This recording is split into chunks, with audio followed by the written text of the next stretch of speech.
Hello, everybody. I am going to be teaching you guys how to set up a trust. So what is a trust?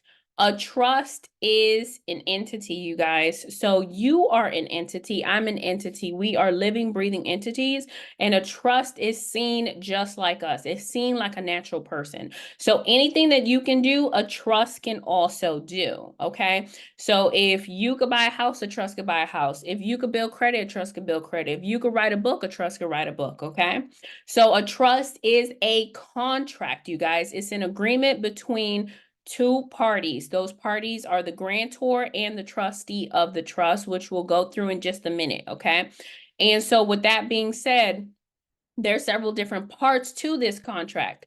So the first part is the declaration. So you are declaring what it is and you are declaring what it is not. So you are declaring that it is a trust, right? It is a private contract, right? And you are declaring that it is not a corporation. It is not a limited liability company. It is not a partnership, okay? So those are the different parts. Plus, there are several other parts, but those are the two most important ones, okay, that we're going to be talking about. So now let's dive into the different parties involved in this contract. So the first party is the grantor, okay? The grantor, another name for grantor is settlor or trustor, okay? You might hear those things when you're doing your research about trust. So with that being said, the grantor is the creator of the trust, okay? That is the individual who has established the trust for somebody else, for the benefit not of themselves, but for the benefit of someone else.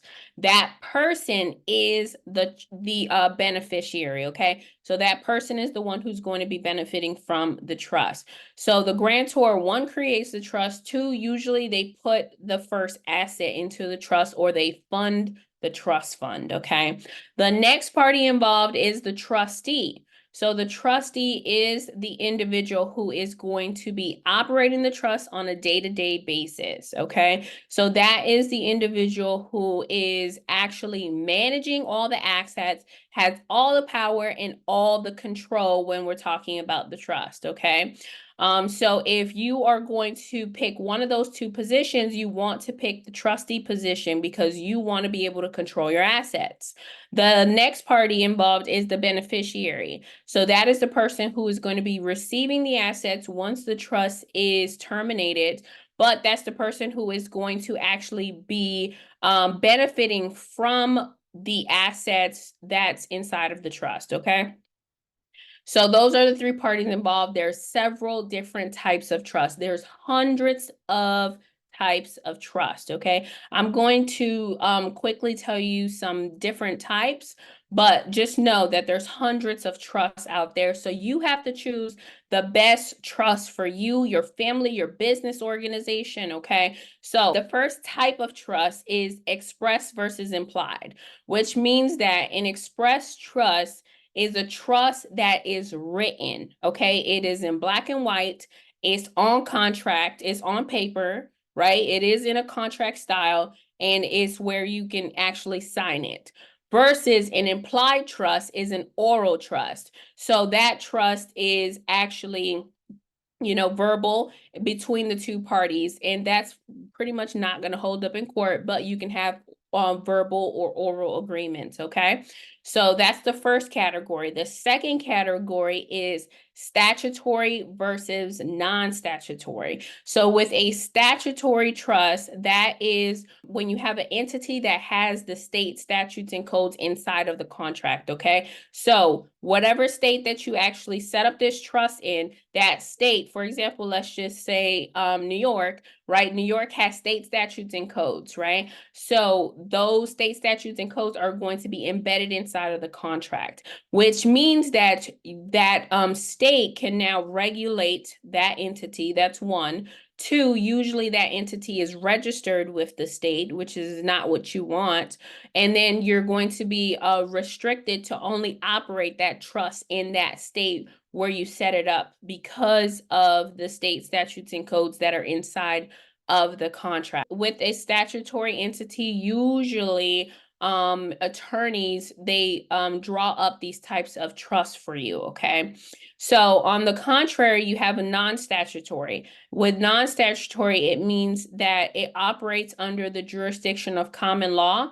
So every single state has a common law legal system, okay? And so that means that there's no state statutes and codes inside of that contract. It doesn't need to be registered with that state, which is good. And you can operate it anywhere where there's a common law legal system, which means that you can operate it in the entire nation, okay? So all 50 states plus the territories in the United States, okay? Which is good because you're not going to have any restrictions when you want to, do business in another state or acquire assets in another state, okay? So that's the type of trust that you want. And then the next category is revocable versus irrevocable, okay? So with a revocable trust, that means that the grantor, which is the person who created it, they can revoke things, okay? So that means that if they were to put property into the trust, they can take the property back, right? They can terminate the trust at any point in time. They can remove the trustees and beneficiaries. They can also amend the trust or make changes to the trust, okay? So that is what a revocable trust is. And because it can be changed by the person who created it, it is not going to be fully protected, meaning that creditors can actually, one, come after that type of trust because it's revocable, and two, if that trust were to end up in court, the judge could actually decide to pierce through the trust and force you to produce the trust in court, which means that now that trust is going to be a part of the public records. And so everyone's going to see, the contents of the trust, which is what's inside of it, who's the beneficiary, the trustees, what assets you have. So you don't want that. You want your trust to be solidified. You want it to be bulletproof. And that's why the best type of trust is an irrevocable trust, right? So with an irrevocable trust, the grantor or the person who establishes it, right? That person has what we call irrevocability, which means that they cannot take back property that they put into the trust. They cannot make changes to the actual trust. They cannot remove the trustees, the beneficiaries, or they cannot terminate the trust even if they wanted to, okay? And creditors cannot come after this type of trust. It's seen as bulletproof, and judges decide not to pierce through this trust because they want to uphold contract law, okay? So if you were to pick a type of trust out of these categories that I just told you about, you definitely want an express trust that's written. You want a non-statutory trust so that you can operate it anywhere and everywhere in the US. And you want an irrevocable trust so that it's bulletproof and it's not going to be pierced and creditors can't come after it, okay? So with that being said, the first thing that you want to do when you are creating a trust is you want to determine what type of trust is best for you and best for your family, okay? So I just told you guys, some different types of trust. So you have to choose the one that's best for you. Once you've decided, then you want to actually name the trust, okay? So when you're naming the trust, please do not name the trust after yourself, okay? Do not do that, because the whole purpose of you actually creating this trust is to maintain your privacy, okay? So you want to have what we call obscurity, where people don't know that you actually own that house, that you own that car, that you have, the $1 million in the bank account, okay? So that's why you do not want to name the trust after yourself. If your name is John Doe, you do not want to name the trust John Doe, okay? That is defeating the entire purpose. So when you're naming the trust, you can name it anything. You can use your last name if you wanted to, but please don't use your first.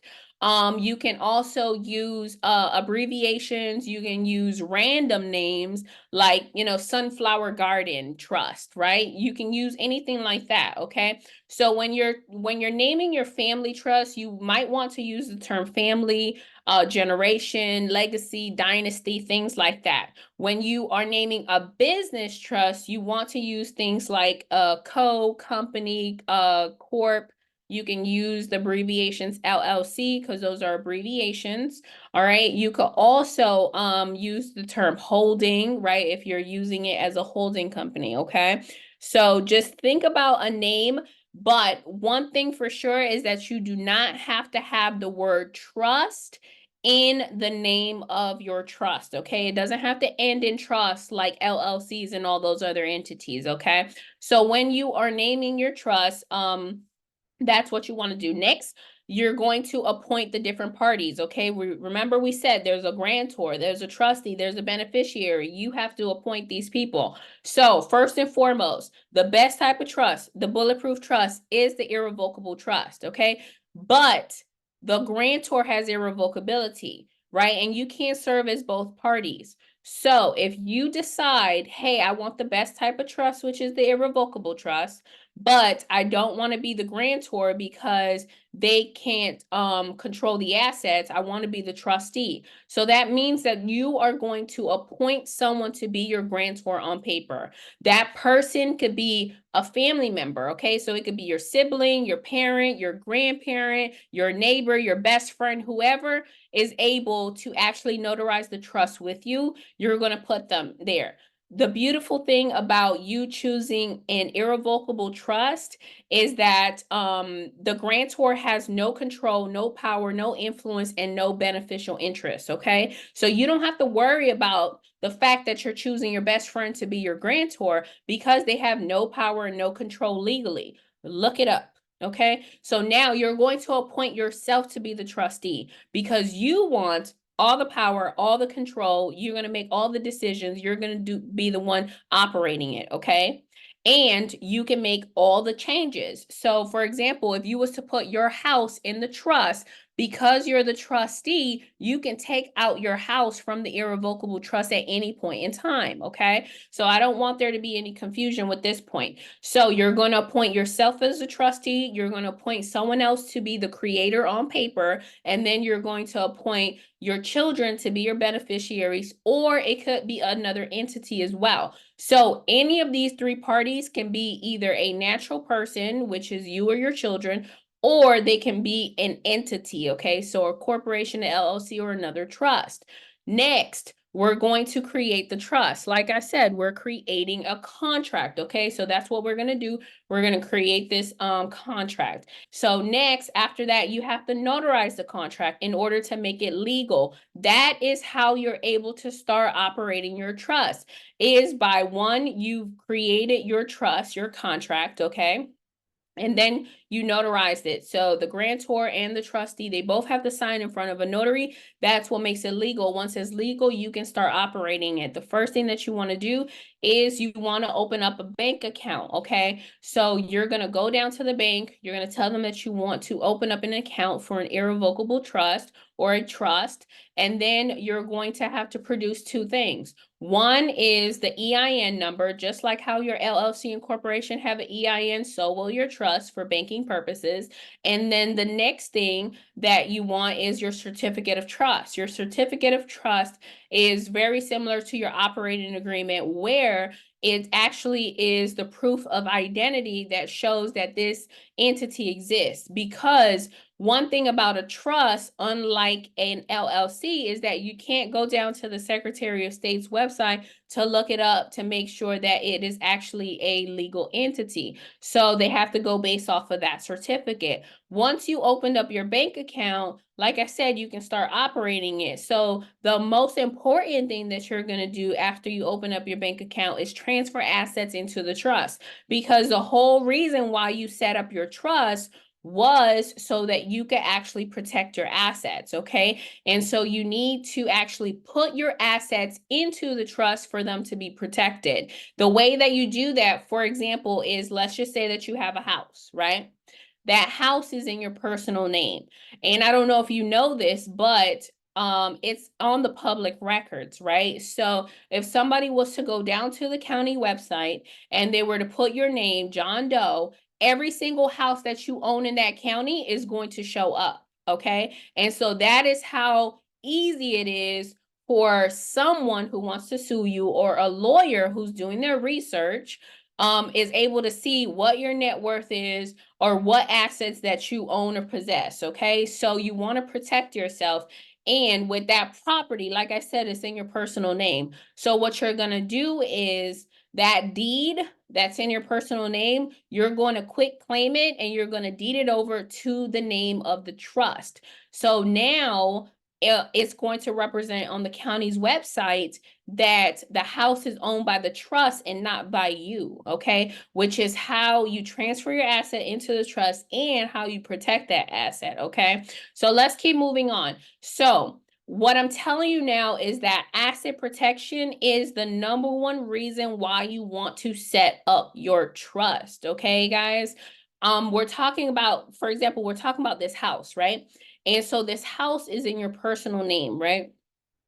If you were to not wake up tomorrow, how do you expect that house to be transferred from your personal name to your son or to your daughter? So we never, ever, ever ask ourselves this question. We never ask ourselves, how is this going to happen? How are my assets going to be transferred, right? We are so busy acquiring the assets. Some of us got 10, 15, 20 properties, right? Some of us have crypto, we have stocks, we have 401ks, we have all of these things.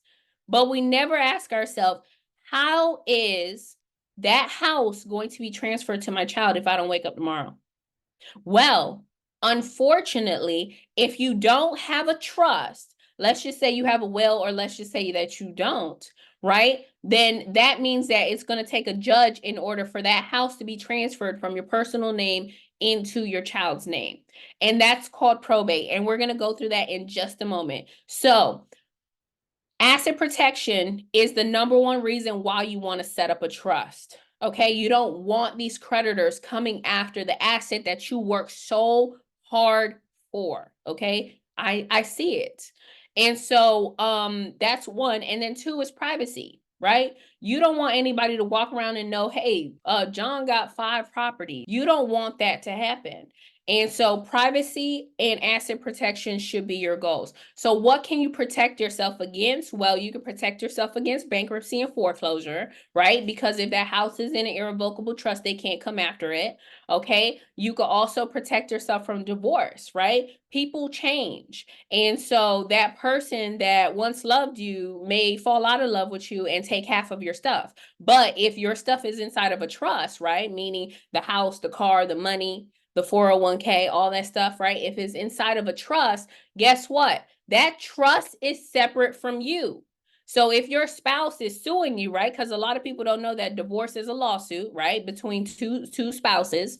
So if that person is divorcing you, that and anything and everything that's inside of that trust cannot be included in the divorce. Okay, the divorce is between those two individuals. And so everything that is in their name, in your name and that person's name, is what's included inside of the divorce.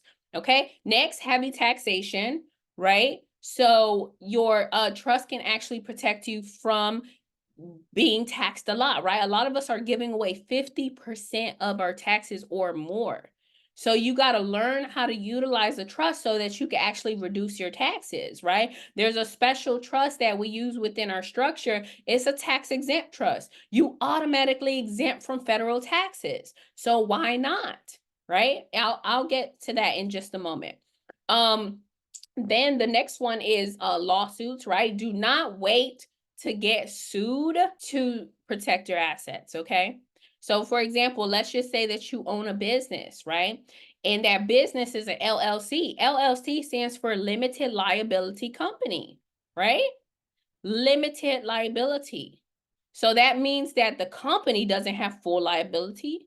And that means that you as the owner doesn't have full liability or no liability, right? So we have to, hear exactly the trigger words of what we're operating here, okay? So you're operating an LLC. So with that being said, let's just say that somebody decided to sue your business.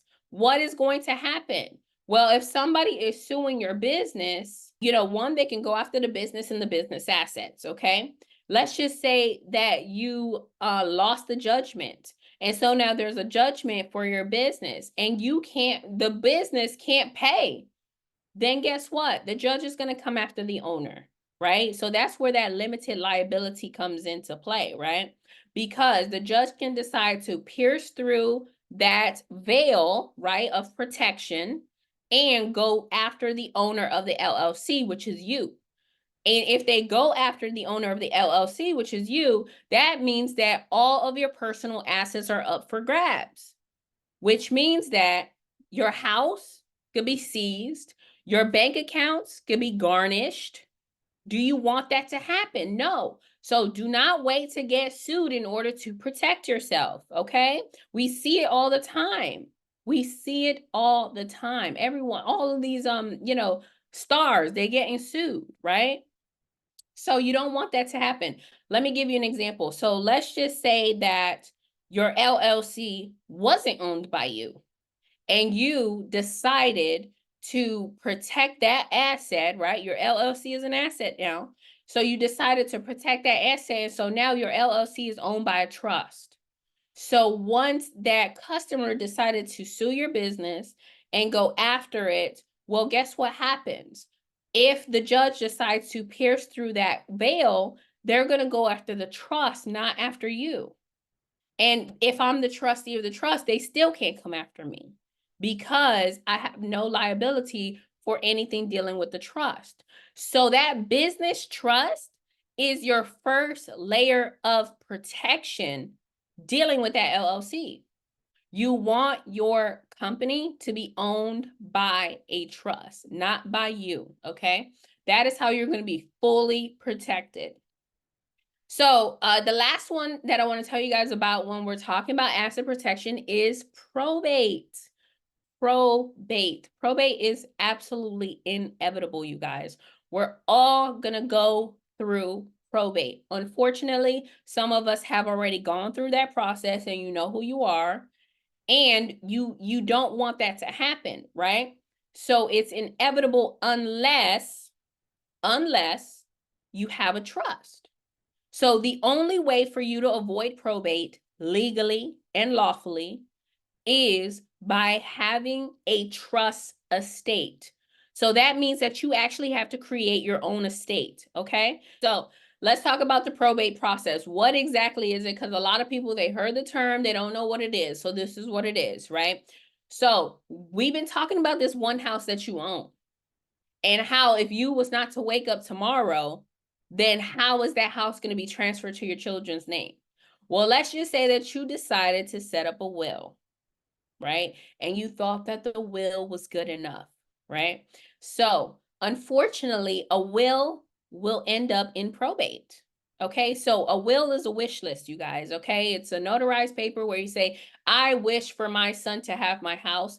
I wish for my daughter to have my car. Okay, but a will can't own anything like a trust can.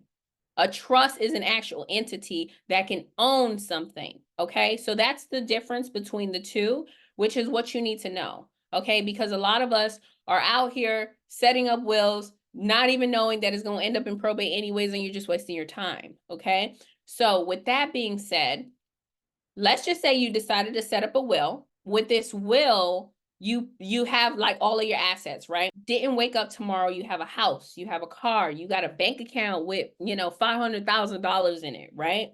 You have debt too, you have student loan debt, credit card debt, all this stuff, right?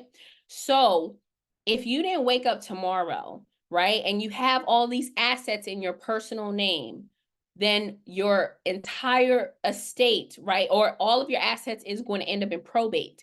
And so the state where you live, right, so if you live in Florida, Florida is actually going to have to set up an estate for you because you didn't have your affairs in order, because you didn't set up your own estate. So the state now have to do it for you, okay? So it's going to happen regardless if you do it yourself or if the state does it for you after you expire. So you might as well do it when you're living, okay? So with that being said, the state has to now issue you an estate and they're going to issue you a revocable trust, right? A revocable estate, which means that creditors can come after it, right? So they put all of your assets into this estate, okay? And what's going to happen is your creditors are actually going to get paid first. So if you have student loan debt, $50,000, if you have credit card debt, $50,000, guess what?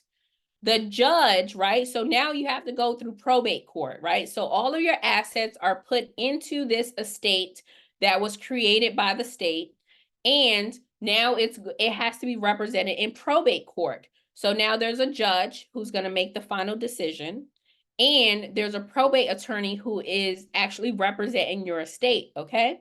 So what's going to happen is the judge is going to pay off your debt, your student loan debt, your credit card debt, your mortgage, your car note, whatever it is, right? And then the attorney is going to get their fees, right? The probate attorney. Then the probate courts, they're going to get their fees.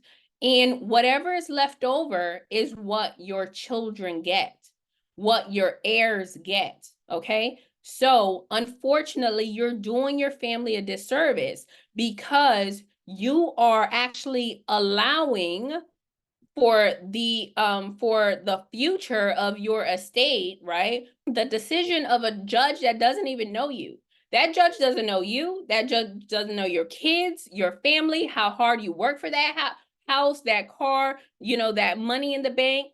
But because you decided not to set up your own estate, and because you wasn't thinking about how am I going to protect my assets or how I'm going to transfer my assets, then guess what? The judge decided to pay all your bills first and then actually give the leftovers to your children, okay? So you don't want that to happen, because during the probate process, your children, they just lost you, which was the most important person in their life. Trust me, I know.